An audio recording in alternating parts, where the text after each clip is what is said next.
Hello દોસ્તો, તો તમે જોઈ રહ્યા છો આ છે આપણા આદમભાઈ નોડે વી કોન્ક્રીટ કેરામાં. આ એની ગાયો છે, તમે ગાયો જોઈ શકો છો. ગાયોની પ્યોરિટી અને દૂધમાં પણ ગાયો બહુ સારી છે અને જૂની નસલની ગાયો છે. હજી એમાં અમુક છે બહુ જ સારી છે, એ બેકગ્રાઉન્ડમાં છે. આ એમની કાળા કલરની ગાય, આનું શું નામ છે? મેથી. હવે આમનો અવાજ ઓછો આવશે.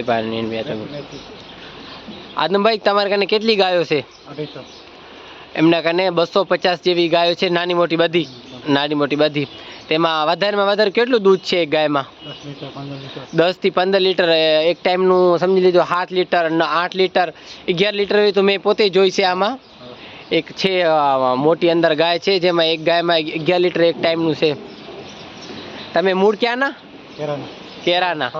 ખાવડાના. મૂળ ખાવડાના, હાલમાં કેરામાં છે ને. આ એની ગાયો છે વી કોન્ક્રીટમાં. એકદમ જૂની નસલની ગાયો છે ને એકદમ સોજી. તો આપણે થોડાક માણસો અહીંયા ઓછા આવે છે એટલે થોડોક ગુસ્સે થઈ ગઈએ ને. એક નંબર સોજીની ગાયો છે, એક નંબર એની. એ આવી કારી આવી.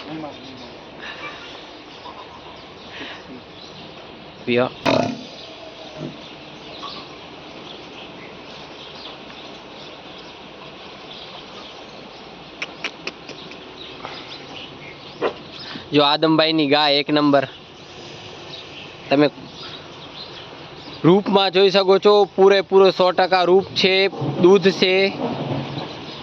અને તમે હેલ્થ જોવાની, આવી હેલ્થ વાળી બહુ ઓછી જડશે.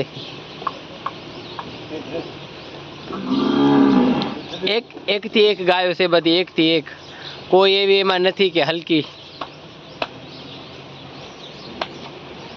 આનું શું નામ છે આદમભાઈ? દુર્ગા. જો આ ગાયનું નામ છે દુર્ગા. બહુ જ સારી અડર ક્વોલિટી, હાઈટ, સિંગડા બ્રાઝિલ જેવી છે. બ્રાઝિલ દેશમાં પણ આપણા ભારતથી જ ગઈ છે, પણ આ બ્રાઝિલ જેવી જ છે, સેમ ટુ સેમ.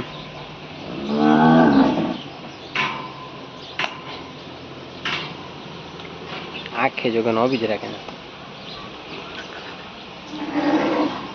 આ છે બીજો બોલેનો પારેવાનો કો, જીવાભાઈનો. આ છે ઢાલિયાનો. જીવાભાઈ કેને ગયા છે? જીવાભાઈ કે નથી. આ ઢાલિયાનો ને આ પારેવાનો.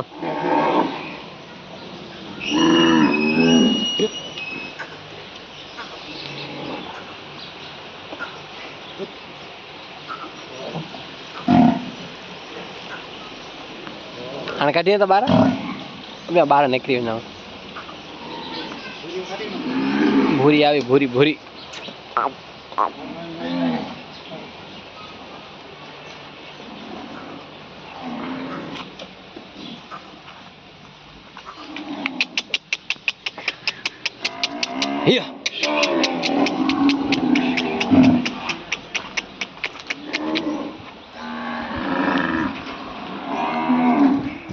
જવા દે ભલે.